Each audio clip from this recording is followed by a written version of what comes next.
여러분, 세상에 태어난 모든 사람들, 세상에 태어난 사람들 중에 어느 누구도 불행하게 살고 싶은 사람은 아무도 없을 것입니다. 사람만 그러는 것이 아니라 하나님께서도, 창세기 보면 하나님께서도 인생을 만드실 때 복된 존재로 만드셨다, 복 있게 만드셨다라고 하셨습니다. 사람들도 복되게 살고 싶고 하나님도 인간을 복되게 만드셨는데, 그런데 왜 우리 주변에는 행복하게 사는 사람보다 불행하게 사는 사람이 더 많아 보일까요? 왜 그럴까요? 그 이유가 뭘까요? 가장 큰 이유, 가장 본질적인 이유는 성경은 그것은 바로 죄 때문이다라고 성경은 그 본질적인 이유를 말해줍니다. 오늘 시편 32편은 바로 이 문제를 어떻게 해결하고 다시 복되게 복 있는 자로 살아갈 수 있는지를 우리에게 잘 알려주고 있습니다. 오늘 시편 32편을 원문으로 보면 첫 단어가, 처음 시작이 복되도다 라는 이런 말로 시작합니다. 복되도다, 복이 있다, 이렇게 감탄사로 시작하는 것이 시편 32편입니다. 첫 단어가 에셀이라는 단어로, 행복, 복이라는 뜻을 가진 에셀이라는 단어로 이 시편을 시작하고 있습니다. 이것은 시편 1편도 똑같습니다. 우리 시편 1편 잘 알죠? 복 있는 자는 하고 시작하는 이 시편 1편도 에셀이라는 단어로 복되도다라는 이런 감탄사로 시작합니다. 그런데 여러분, 시편 1편에는 어떤 사람이 복이 있다고 했죠? 시편 1편에서는 어떤 사람이 복이 있다고 했죠? 네, 악인의 길을 쫓지 않고 죄인의 길에 서지 않고 오만한 자리에 앉지 않고 결국에는 여호와의 율법, 하나님의 말씀을 즐거워하며 주야로 묵상하는 사람이 복 있는 사람이다 라고 했습니다. 자, 그런데 오늘 32편은 똑같은 단어로 복이 있다라는 단어로 시작하지만, 복 있는 사람에 대한 이야기를 하지만 좀 다른 형태의 복 있는 사람을 우리에게 이야기해주고 있습니다. 자, 오늘 우리가 읽은 시편 32편은 어떤 사람이 복 있는 사람이라고 말해줍니까? 1절, 2절이 나와 있죠. 어떤 사람이 복 있는 사람이라고 이야기합니까? 같이 한번 보겠습니다. 허물의 사함을 받고 자신의 죄가 가려진 자는 복이 있도다. 마음에 간사함이 없고 여호와께 정죄를 당하지 아니하는 자는 복이 있도다. 아멘. 세 번역으로 보면 이렇게 되어 있습니다. 복되어라, 거역한 죄 용서받고 허물을 벗은 그 사람, 주님께서 죄 없는 자로 여겨주시는 그 사람, 마음에 속임수가 없는 그 사람, 그는 복되고 복되다. 어떤 사람이 복이 있다고 해요? 허물의 사함을 받고 자신의 죄가 가려진 사람이 복이 있다라고 말해주고 있습니다. 한마디로 표현하면 죄 용서를 받은 사람이 복 있는 사람이다라고 지금 말해주고 있는 것입니다. 시편 1편하고 좀 다르죠. 시편 1편에서는 죄를 짓지 않는 사람, 악인의 죄를 따라 살지 않고 하나님의 말씀을 따라 살아가는 사람이 복 있는 사람이다라고 했었습니다. 근데 사실 우리의 삶 현장이 어떻습니까?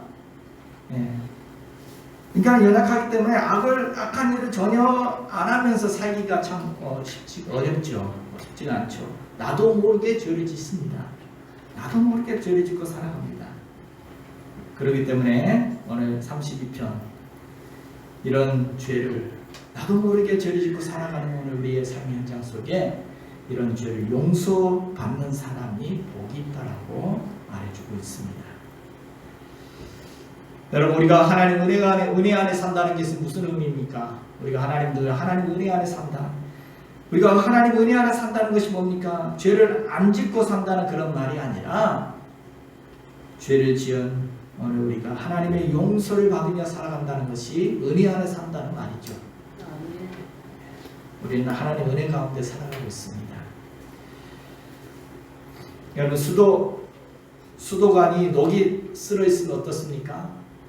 아무리 깨끗한 물을 보내줘도 수도관이 그 녹으로 꽉 차 있으면 깨끗한 물을, 제대로 된 물을 마실 수가 없습니다. 없습니다.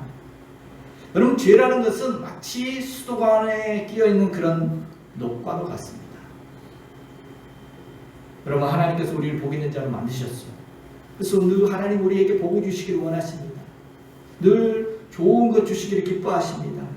그런데 하나님과 우리의 사이에 녹이 끼어 있으면, 죄의 녹이 가득 차 있으면 하나님께서 아무리 하늘의 복을 부어주셔도 늘 그 녹 때문에 제대로 하나님의 복을 우리가 누리며 살 수가 없다는 것입니다.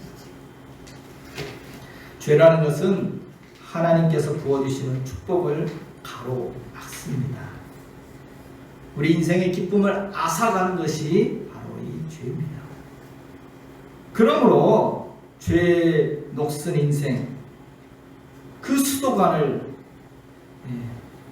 수도관이 깨끗하게 청소되어진 사람이 복 있는 사람이라는 것입니다. 그럴 때 하늘로부터 부어주시는 맑은 축복의 생수들을 받아 누리며 진정 복 있는 자로 살아갈 수가 있게 된다는 것입니다.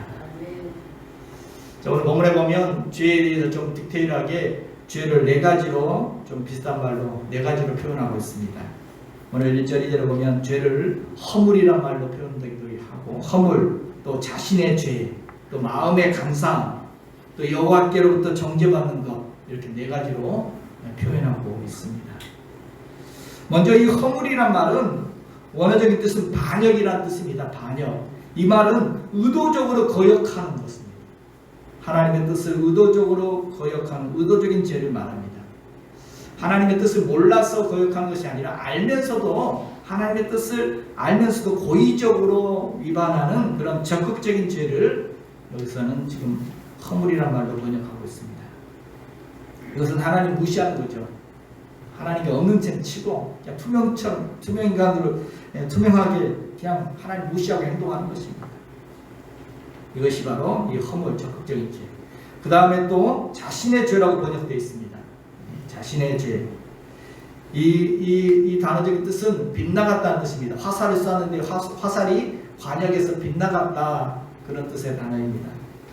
이것은 의도적으로 거역한 것이 아니라 잘 맞추려고 했는데 관역을 보고 분명히 쐈습니다. 그런데 인간이 연약해서, 실력이 부족해서, 연약해서 하나님의 기대에 미치지 못하는 죄, 하나님의 관역에서, 하나님 말씀에서 벗어나는 죄, 이건 인간이 연약해서 기대에 미치지 못하는 그런 소극적인 죄를 말합니다. 그렇죠. 이런 것은 우리에게 흔히 많죠. 하나님께서 정말 내 이웃을 사랑하라, 내 몸처럼 사랑하라 했는데, 자, 그렇게 살고 싶은데 우리가 그 관역을 향해 살아가는데 그게 잘 안 됩니다. 미치지 못하죠. 말씀에 미치지 못하는, 말씀의 태만과 게으른 죄. 그런가 하면 또 뭐라고 되어 있습니까? 마음의 간사함이라고 표현되는 이것은 본성이 부패한 것, 마음이 거짓되고 마음이 썩고 본성이 부패한 모습을 말합니다. 마지막으로 여호와께 정죄받는 것. 하나님의 정죄라는 말은 하나님 보시기에 죄로 여겨지는 것들도 다 죄라는 것입니다. 이처럼 죄라는 것은 하나님 말씀을 거역하는 것도 죄지만 또 마땅히 해야 할 것을 하지 않는 것, 하지 못하는 것도 죄라는 것이죠. 그리고 또 마음의 간사, 마음의 거짓과 악을 품는 것도, 마음으로 품는 것까지도 죄라고 이야기하고 있습니다. 더 나아가서 우리 보기에는 의로운 것도 하나님의 불꽃 같은 눈앞에 하나님 보시기에 죄는 다 죄라고 또 이야기해 주고 있습니다. 이렇게 본다면 죄 없는 사람 누가 있겠습니까? 인간은 누구나 다 죄를 지으면서 살아갑니다. 누구나 다 이 죄악 속에 살아가고 있다 할 것입니다. 그래서 로마서에 보면 이렇게 말했죠. 같이 한번 보겠습니다. 모든 사람이 죄를 범하였음에 하나님의 영광에 이르지 못하더니 기록된 바 의인은 없나니 하나도 없으며. 한 명 정도 있을 것 같은데 하나도 없대요. 모든 사람이 죄를 범합니다. 자, 이 말을 힘들어하는 사람도 있습니다. 교회 처음 나오신 분들 가운데는 인간은 죄인, 사람은 인간이 죄인입니다 라는 이 말을 듣기를 굉장히 힘들어하는 분들도 있죠. 아니 왜 교회 가면 죄인이다 죄인이다 그러느냐. 난 뭐 감옥에 들어갈 죄도 안 지었는데 왜 교회만 가면 뭐 죄인이다 그러느냐. 불편한 분도 계십니다. 스스로 나는 괜찮게 살고 있다라고 여기시는 분들도 많죠. 그런데 이제 교회를 다니다 보면 성경을 더 깊이 알아가다 보면 깨닫게 되죠. 누가 죄 없다 할 수 있겠는가. 세상에 스스로 죄 없다 할 수 있는 사람은 아무도 없음을 깨닫게 됩니다. 여러분, 내 이웃이 지금 고통받고 있습니다. 하나님의 뜻은 뭘까요? 하나님은 그 고통을 우리가 덜어주기를 원하실 것입니다. 그런데 나는 바쁘다는 핑계로 또는 위험하다는 핑계로 그를 돕기를 거절합니다.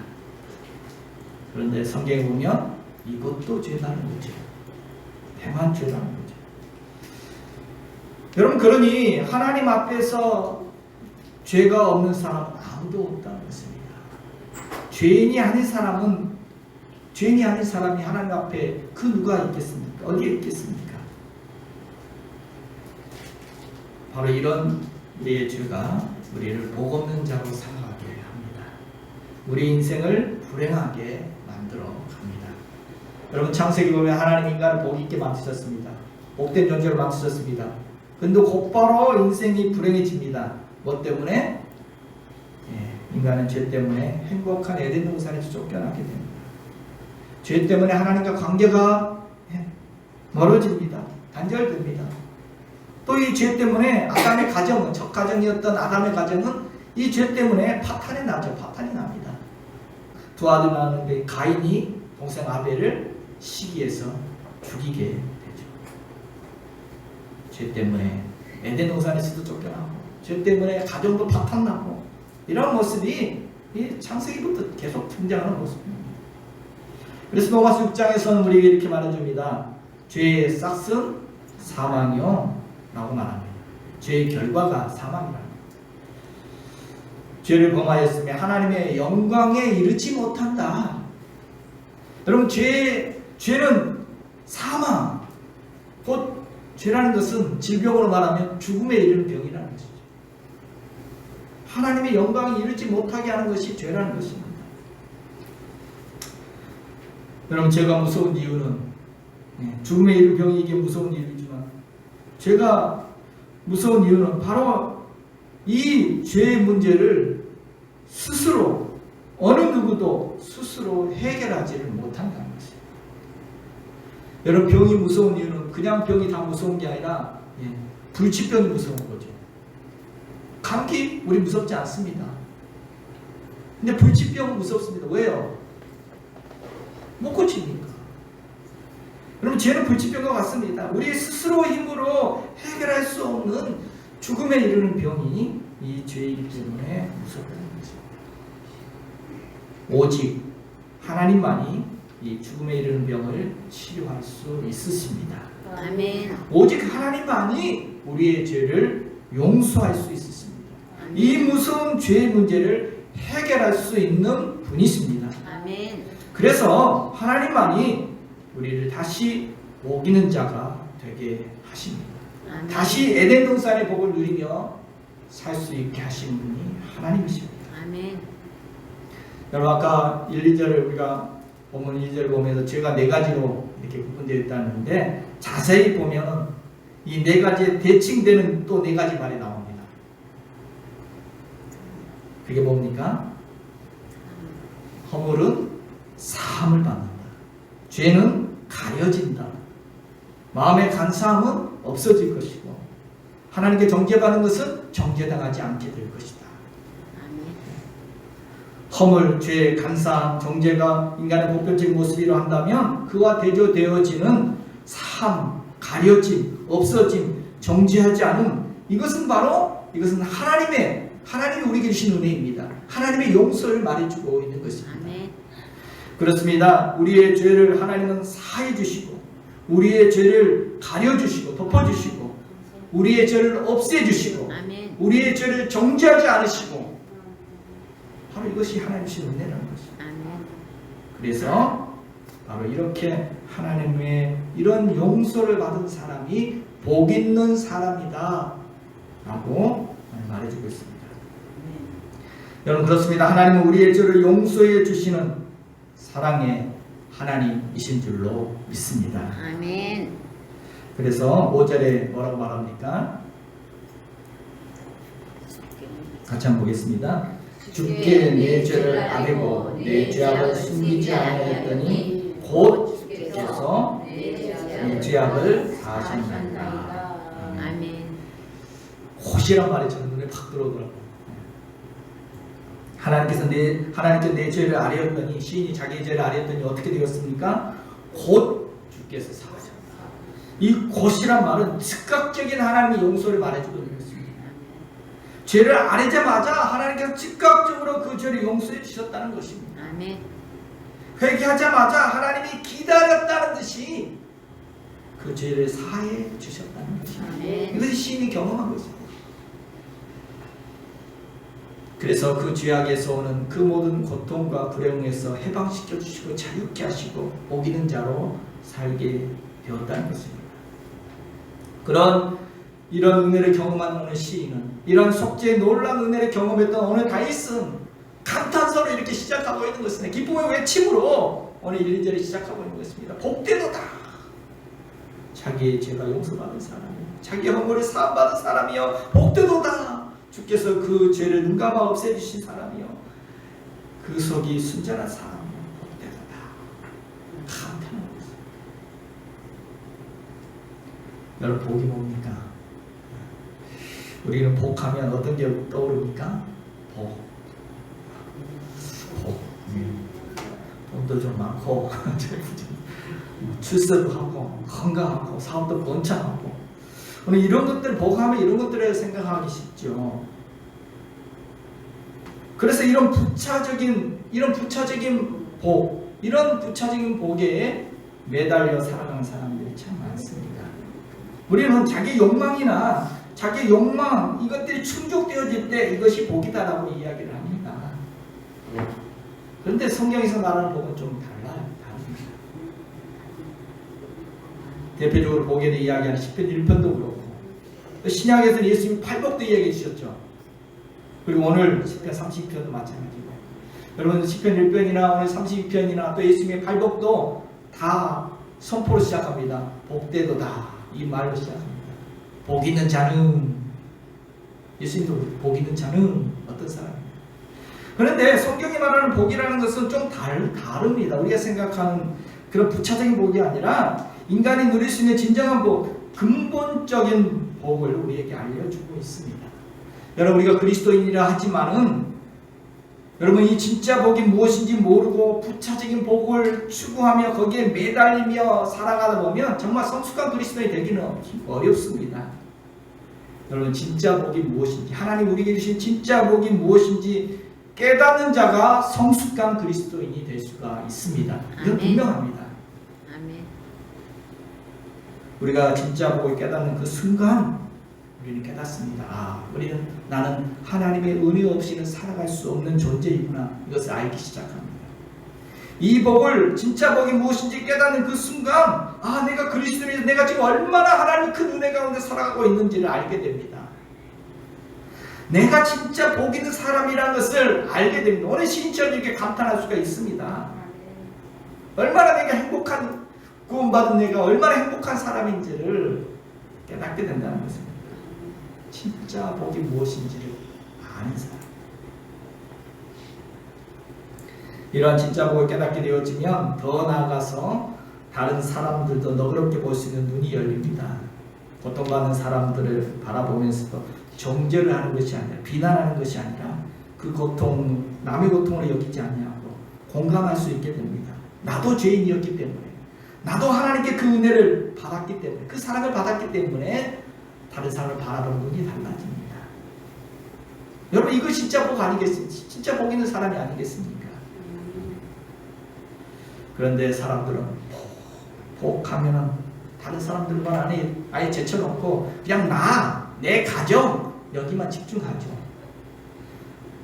그러니까 은혜 받았다고 하는 사람들이, 복 받았던 사람들이 다른 사람에게 상처를 줄 때가 참 많습니다. 복의 개념을 잘못 알고 있기 때문이라 할 것입니다. 진정한 복, 진짜 놀라운 은혜가 뭐냐? 이것을 깨달았습니까? 진정한 복을 깨달았던 존 뉴턴이라는 사람은 하나님의 이 용서의 사랑, 이 용서의 은혜, 이 놀라운 축복을 그는 이렇게 노래했습니다. 나 같은 죄인 살리신 그네 놀라와 잃었던 생명 찾아고 광명을 얻었네.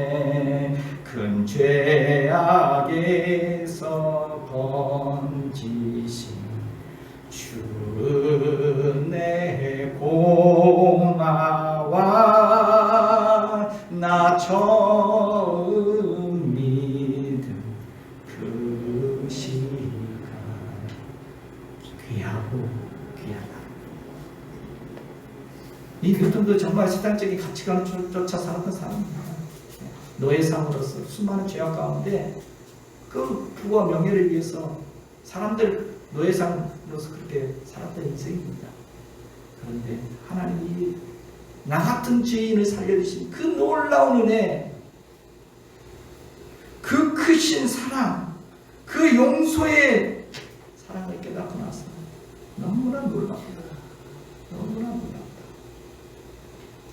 여러분, 그렇습니다. 놀라운 은혜입니다. 뭐가 놀라운 은혜입니까? 뭐가 놀라운 축복입니까? 하나님께 죄 용서를 받은 사람이 참으로 복 있는 사람인 줄로 믿습니다. 아멘. 놀라운 속죄의 이 은혜를 받은 사람이 진정으로 행복한 사람인 줄로 믿습니다. 진정한 이 복을 누릴 때 부차릴 복은 그 하나님 안에서 따라오게 될 것입니다. 자, 그렇다면 죄 용서를 받은 사람이 뭐가 그렇게 왜 그렇게 복되다는 겁니까? 어떤 복이 있다는 것입니까? 오늘 시인이 많은 복들이 있겠지만 오늘 시인은 죄 용서 받은 사람이 어떤 은혜가 있는지를 우리에게 뭐라고 알려주고 있습니까? 오늘 다윗은 자신이 죄 용서 받지 못했을 때와 받은 이후에 어떻게 달라졌는지 우리에게 말해주고 있습니다. 먼저는 그 마음이 달라졌습니다.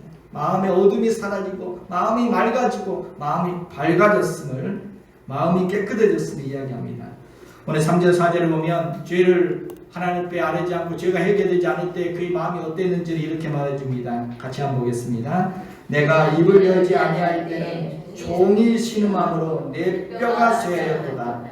주의 손이 주야로 나를 부리시오니 내 진액이 빠져서 여름 가뭄에 마름같이 되었나이다. 그의 마음의 상태, 그의 마음과 또 육체의 고통을 이렇게 말합니다. 쉬운 번역으로 보면 이렇게 되어 있습니다. 내가 지은 죄 죽게 아뢰지 않고 숨길 때에 내 뼈가 녹아내리고 마음은 괴로워 온종일 신음했습니다. 주님께서 내 양심을 하루 종일 내리누르시고 밤낮으로 나를 책망하시오니 나는 여름 가뭄에 땅 메말라 바짝 타들어가는 들풀 같았습니다. 오늘 시인은 자신의 죄를 하나님께 고백하지 않고 그 죄가 해결되지 못했을 때, 그 죄가 자신을 장악하고 있는 그 상태였을 때 어땠다는 것입니까? 하루 종일 신음했다는 것입니다. 뼈가 다 말라 쇠하였다는 것입니다. 진액이 다 빠져가지고 여름 가뭄에 말라 비틀어진 들풀과 같았다. 타들어가는 줄. 얼마나 그 죄로 말미암아 그가 정신적으로 또 육체적으로 얼마나 고통스러웠는지, 고통이 컸는지를 이렇게 표현하고 있습니다.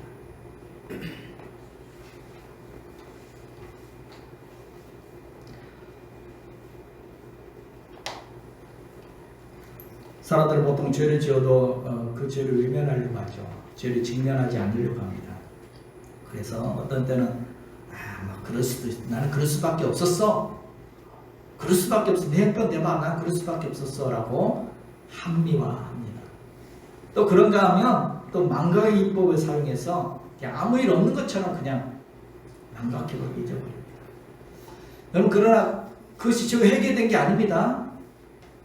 죄를 망각하든지 아니면 그럴 수밖에 없었다고 합리화하든지, 망각하든 합리화하든 이 두 가지 방법은 죄가 해결된 것이 아니라 내 속에 눌러놓은 것입니다. 숨겨놓은 것입니다. 그런데 이 숨겨진 것들이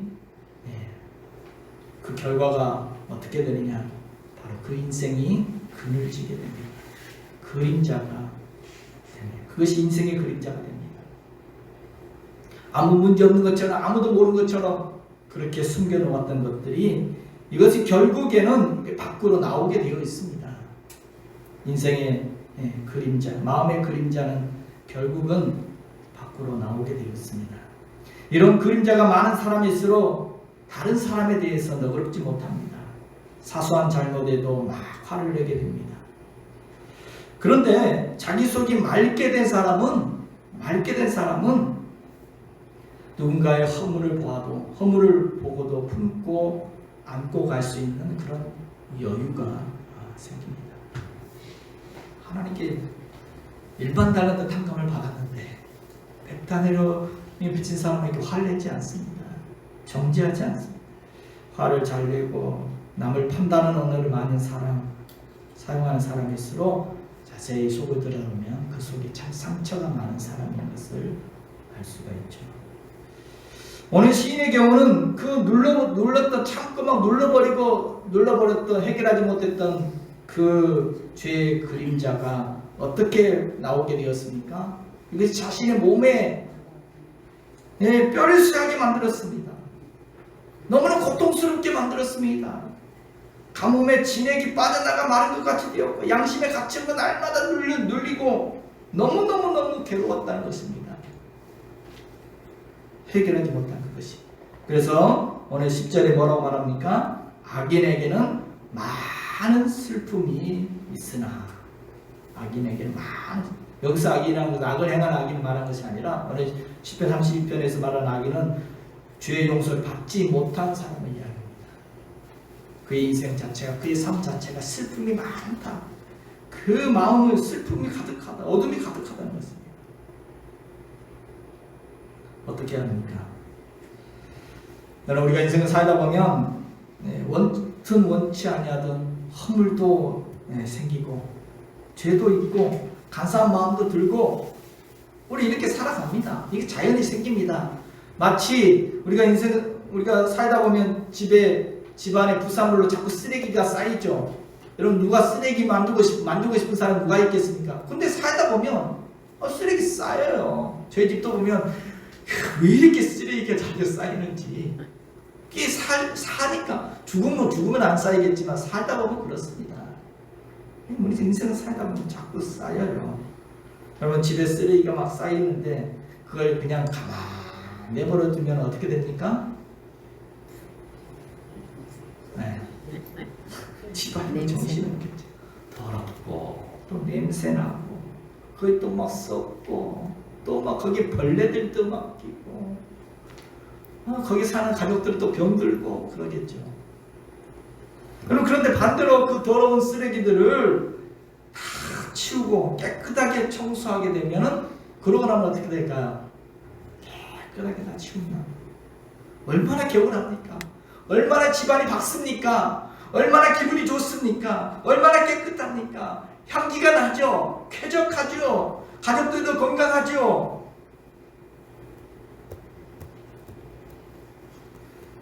죄 용서받은 사람도 이렇습니다. 마음의 쓰레기가 제거되어지고 마음이 깨끗해지고 마음이 밝아지고 기쁨이 넘칩니다. 오늘 시인은 하나님께 용서받은 이후에 그 마음이 어떠한지 11절에서 이렇게 말하고 있습니다. 너희 의인들아 여호와를 기뻐하며 즐거워할지어다. 마음이 정직한 너희들아 다 즐거이 외칠지어다. 굉장히 밝게 오늘 시편을 말하시죠. 찬송이 넘칩니다. 기쁨이 넘칩니다. 가득합니다. 그래서 지금 다른 사람들도 그 자리로, 그 찬양의 자리로 초대하고 있습니다. 여기서 말하는 의인이란 말은 의를 행하고 정의롭게 살아가는 사람을 이야기하는 것이 아니라 바로 지금까지 이야기했던 죄 용서를 받은 의인들을 말하고 있습니다. 허물의 가림을 받은 사람을 이야기하고 있습니다. 그런 사람은 하나님께 용서를 받은 그런 의인들은 이제 기뻐하고 즐거워하고 정말 기뻐 외치며 그렇게 살아가게 된다는 것입니다. 여러분 그렇습니다. 죄의 용서함을 받은 사람이 누리는 복이 무엇입니까? 그 마음이 맑아집니다. 그 마음이 밝아집니다. 어둠의 그림자가 사라집니다. 마음의 쓰레기들이 사라집니다. 그래서 그 마음에 자유함이 있고 그 마음에 평안이 있고 그 마음에 기쁨이 넘치게 될 줄로 믿습니다. 아멘. 누구나 삶에서 죄를 지을 수 있습니다. 실수할 수 있습니다. 그런데 그것 때문에 그것을 자꾸 눌러두고 가두어 두면 그것이 우리 인생의 그림자가 되어지고 그것이 우리 운명을 어둡게 만들어 갑니다. 죄는 독과 같아서 이 독에, 죄의 독에 감는 사람은 이 독을 빼기 전까지는 결국 행복할 수가 없습니다. 그런데 오늘 하나님께서 이 죄를 용서해 주십니다. 아멘. 하나님께서 용서해 주실 때 우리의 마음은 밝아질 것입니다. 아멘. 마음의 독을 하나님께서 빼주시고 마음의 쓰레기를 하나님께서 깨끗하게 치워주시고 마음의 간사함이 마음의 더러움이 없게 하여 주실 것입니다. 아멘. 그래서 참된 자유를 누리고 참 평안을 누리고 참 기쁨을 누리며 살아가게 하여 주실 줄로 믿습니다. 아멘. 또한 오늘 시인은 속죄함을 받은 사람, 그래서 그 마음이 깨끗해진 사람은 어떤 복이 있다라고 또 말해주고 있습니까? 바로 이제는 하나님과 친밀한 교제를 나누며 살아갈 수 있게 된다라고 우리에게 말해줍니다. 여러분 앞에 5장에서 예수님께서 그렇게 말씀하셨습니다. 마음이 청결한 자는 복이 있다. 그들이 하나님을 볼 것이다 라고 말씀해 주셨습니다. 속죄함을 얻어서 마음이 깨끗한 사람은 하나님을 본다는 것입니다. 반대로 죄악이 가로막고 있는 사람은 하나님이 안 보입니다. 하나님이 자꾸 멀리 느껴집니다. 하나님을 자꾸 피하게 됩니다. 아담이 죄를 지으니까 자꾸 하나님 숨습니다. 얘들도 그렇죠. 잘못하면 부모를 피하죠. 딱 보면 압니다. 얘가 뭘 잘못했구나. 여러분 사랑한다는 것은 서로 마주 보는 것입니다. 여러분 가족들 중에서 아내가 남편을, 남편이 아내를 정말 사랑하는지 뭘 보면 아느냐? 자꾸 마주 볼 수 있느냐? 자꾸 눈을 피하느냐? 사랑하면 마주 봅니다. 사랑하는 사람 마주 보죠. 그런데 그 관계, 그 사랑하는 관계에 죄가 개입하게 되어지면 이 마주보는 관계가 흔들리죠. 아주 미묘하지만 자꾸 외면하고 싶어집니다. 피하고 싶어집니다. 우리는 이런 미묘한 것들을 우리는 인간관계 속에서 우리는 실제로 경험해 보죠. 그런데 그러다가도 이 가로막고 있던 이 죄가 청산되어지고 서로 잘못도 이야기하고 그래 용서해 준다라고 이렇게 하고 이것이 딱 해결되고 나면 다시 마주 볼 수 있게 됩니다. 관계가 회복됩니다. 친교가 회복됩니다. 여러분 사람과 사람과 관계도 이러할진데 하물며 거룩하신 하나님, 깨끗하신 하나님, 그 하나님과 관계 속에 어떻게 죄가 그 사이에 개입할 수 있겠습니까? 그래서 이사야 59장은 이렇게 말씀합니다. 같이 한번 읽겠습니다. 여호와의 손이 짧아 구원하지 못하심도 아니요 귀가 둔하여 듣지 못하심도 아니라 오직 너희 죄악이 너희와 너희 하나님 사이를 갈라놓았고 너희 죄가 그의 얼굴을 가리어서 너희에게서 듣지 않으시게 함이니라. 아멘. 하나님 우리를 구원하지 못할 분이 아닙니다. 우리 사랑하지 않는 분이 아닙니다. 하나님은 동일하게 우리를 사랑하시고 우리를 구원하시는 그런 능력을 갖고 우리의 기도를 들으시는 그런 하나님이지만 뭐 때문에? 죄가 하나님과 우리 사이를 갈라놓았다는 것입니다. 그 죄가 가로막아서 우리가 기도해도 하나님 듣지 않게 되었고 하나님의 은혜의 얼굴을 가리게 되었다는 거죠. 여러분 그래서 예수님께 이 땅에 오셔서 십자가를 지신 이유도 뭡니까? 십자가 지신 이유도 바로 화목, 하나님께 화목하게 만들려는 화목 제물로 하나님 우리 사이에 가로막는 이 죄의 담을 그 육체 그 십자가에서 그 죄의 담을 허시려고 오셨다. 십자가를 지셨다. 말씀하죠. 에베소 2장 14절에 같이 한번 보겠습니다. 그는 우리의 화평이신지라 둘로 하나를 만드사 원수된 것 곧 중간에 막힌 담을 자기 육체로 오시고. 그는 예수님은 화평이시다.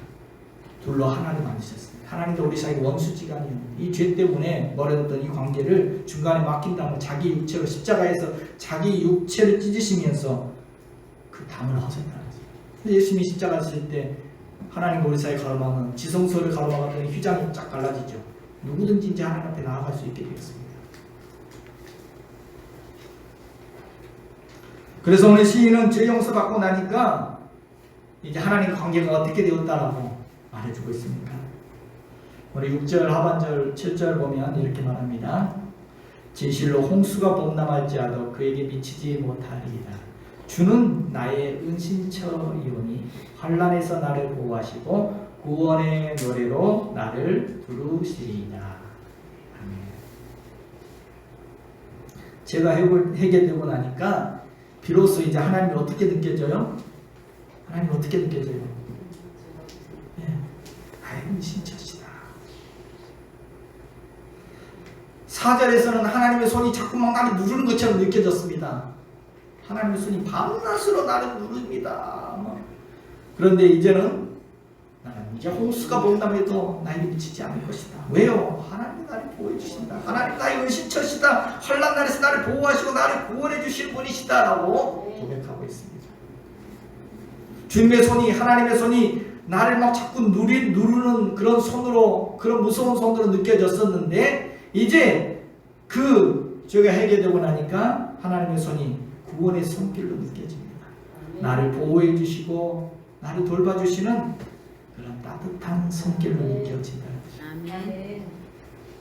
이전에는 주님이 내 죄를 혹시나 찾아내서 나를 혼내시면 어떻게 하나 막 그러니까 자꾸 두려웠습니다. 그런데 용서받고 나니까 주님이 어떻게 느껴져요? 주님은 나의 은신처이십니다. 아멘. 나를 있는 모습 그대로 받아주시는 그런 엄마의 품과 같은 그런 분이십니다. 그래서 오늘 또 10절에는 뭐라고 말합니까? 여호와를 신뢰하는 자에게는 인자하심이 두루리라. 하나님의 눈빛도 마주하기 어려웠습니다. 죄를 해결하기 전에는 그 눈빛이 나를 막 정지하고 있는 그런 눈빛으로 보였습니다. 그래서 정말 마주하기 두려웠습니다. 그런데 이제 그 죄가 용서받고 나니까 하나님의 눈길이 어떻게 느껴져요? 인자한 눈길로 그 눈빛이 그렇게 여러분 하나님의 눈빛이 달라졌습니까? 아니요. 저도 참 때로는 참 억울한 때가 있어요. 저는 똑같은 눈으로 매주 똑같이 바라보는데 어떤 때는 목사는 눈길이 자상하다 그러고 어떤 때는 뭐 나를 내게 화났으니까 물론 그 눈빛이 달라질 수도 있겠지만 사실은 하나님 눈빛이 달라진 게 아니라 그 눈빛을 대하는 나의 태도가 달라진 거죠. 바라보는 내 눈이 달라진 거죠. 죄를 지었을 때 하나님이 두렵게 무섭게 느껴졌는데 이게 해결되고 나니까 하나님이 너무 자상하게 느껴져요. 하나님 나의 은신처시야. 이제 뭐 홍수가 와도 두렵지 않아. 하나님께서 내 편이시니까.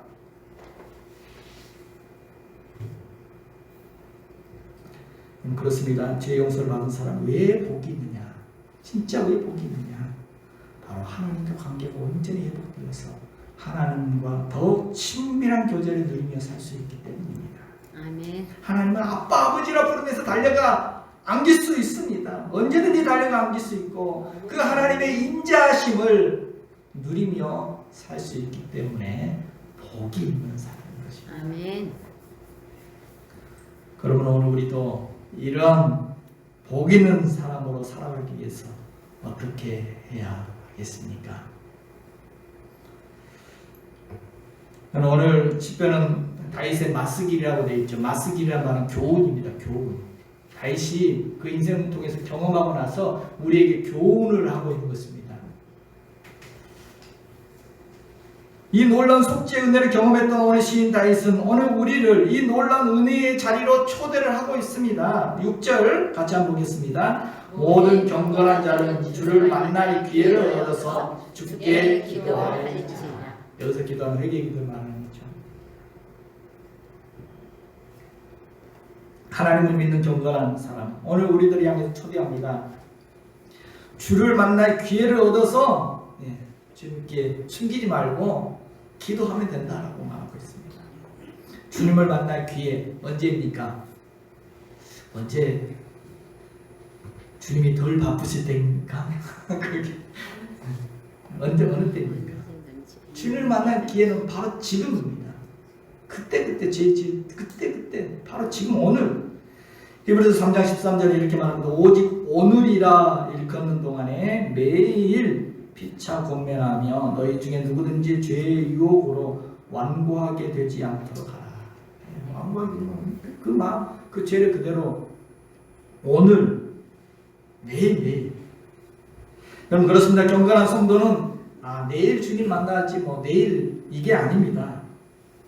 지금 여기서 죄를 지을 그때 그냥 그대로 내 죄를 하나님께 아뢰면 된다는 것입니다. 그것이 그때 그 기회입니다. 그때 기도하면 된다는 것입니다. 하나님은 언제나 어디서나 우리를 만나 주실 것입니다. 그 모습 그대로 받아 주실 것입니다.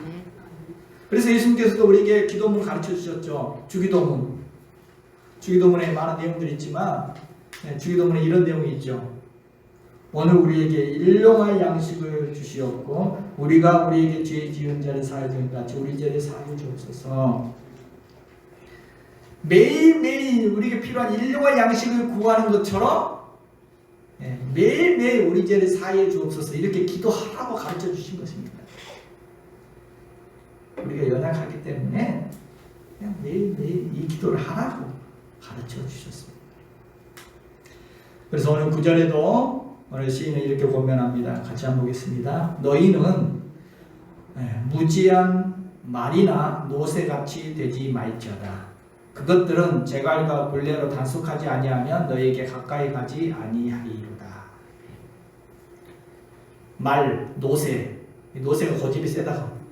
이 고집이 얼마나 고집을 부리지 말고 노새처럼 이렇게 고집 부리지 말고 마음을 완강하게 하지 말라는 거죠. 이것들은 재갈을 물리고 굴레를 씌워야지만 주인의 말을 듣습니다. 다시 말하면 매를 맞아야지만 정신을 차리고 듣습니다. 그렇게 하지 말라. 너희는 그렇게 하지 말라. 마음을 완고하게 하지 말고 마음을 부드럽게 하여서 죄를 고백하고 죄를 인정하면 된다는 것입니다. 하나님 앞에 그 모습 그대로 나가면 된다는 것입니다. 물론 죄를 인정한다는 건 쉽지만은 않죠. 자기 죄를 인정한다는 거. 우리 인간관계도 보면은 때는 어떤 때는 그냥 내가 정말 잘못했습니다. 이 말만 하면 풀릴 수 있을 때도 있습니다. 그런데도 자존심 때문에 내가 어떻게 잘못했다고 얘기해. 내가 누군데 나는 사과 안 해. 너가 먼저 사과해야지. 이래서 관계가 어려워진 경우도 있죠. 자기 죄를 인정한다는 것 쉬운 것은 아닙니다. 그러나 하나님 앞에서는 우리는 언제든지 그 모습 그대로 나아갈 수 있습니다. 아멘. 하나님은 비난하지 아니하십니다.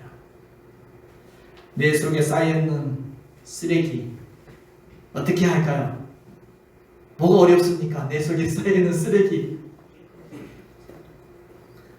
어떤 분은 또 쓰레기 봉지에 담아가지고 또 그것도 집에 놔둬. 잘 담기를 담았는데 인정하기만 한 게 아니라 그것을 어떻게 하느니까 내어놓아야죠. 내어놓아야 돼요. 갖다 버려야죠. 우리가 죄를 갖다 버리는 방법은 딱 하나입니다. 하나님 앞에 용서를 청하는 것입니다. 하나님 앞에 아뢰는 것입니다. 의사 앞에 환부를 보이듯이 하나님 앞에 우리의 죄를 인정하고 그 죄를 하나님 앞에 아뢰면 된다는 것입니다. 아멘. 그러면 사랑의 하나님은 언제든지 곧 즉시 기다렸다는 듯이 모습 그대로를 받아주시고 주님의 보혈로 우리를 정결하게 씻어 주실 줄로 믿습니다. 아멘. 오늘 신이 경험한 게 그겁니다. 아뢰었더니 참고 너무 힘들었어. 그냥 하나님께 아뢰었더니 하나님이 곧 그냥 사해 주셨다. 진흙바닥에서 막 흙투성이가 되어 놀고 있던 아들이 집에 뛰어들어서 엄마 밥 줘! 막 흙투성이 돼가 범벅이 돼가지고 와서 밥 줘! 그러면 여러분 어떤 부모가 그냥 그 아이에게 그 범벅이 되는데 그냥 밥 주겠습니까? 어떻게 하겠습니까? 예, 먼저 데리고 가서 온몸 깨끗하게 씻긴 이후에 밥을 주겠죠. 하나님도 마찬가지입니다. 우리 온 인생 전체가 죄로 뒤범벅이 되어 있는 우리 인생을 보시면서 하나님께서 어떻게 하늘의 복을 그냥 내려줄 수가 있겠습니까? 먼저 하나님 앞에 우리의 죄를 아랠 때 우리의 죄와 허물을 주님의 보혈로 깨끗하게 씻어 주실 것입니다. 아멘. 그런 이후에 그 깨끗한 그릇에 하나님의 하늘의 복을 담아주시고 하나님의 은혜를 담아주실 것입니다. 진정한 복 있는 사람으로 살아가게 하여 주실 줄로 믿습니다. 아멘. 말씀을 정리합니다. 여호와께 죄 용서를 받은 사람이 진정으로 복 있는 사람인 줄로 믿습니다. 아멘. 그런 사람은 마음의 어둠이 사라집니다. 마음이 맑아지고 밝아지고 평안과 기쁨이 넘칠 것입니다. 하나님과 더욱 친밀함을 누리며 살아가게 될 것입니다. 하나님 은혜와 사랑 가운데 살게 될 것입니다. 그러므로 오늘 우리도 우리의 죄를 그때그때 회개함으로 이러한 속죄의 은혜를 누리고 속죄의 복을 누려야 할 줄로 믿습니다. 아멘. 허물의 사함을 받고 자신의 죄가 가려진 자는 복이 있도다. 아멘.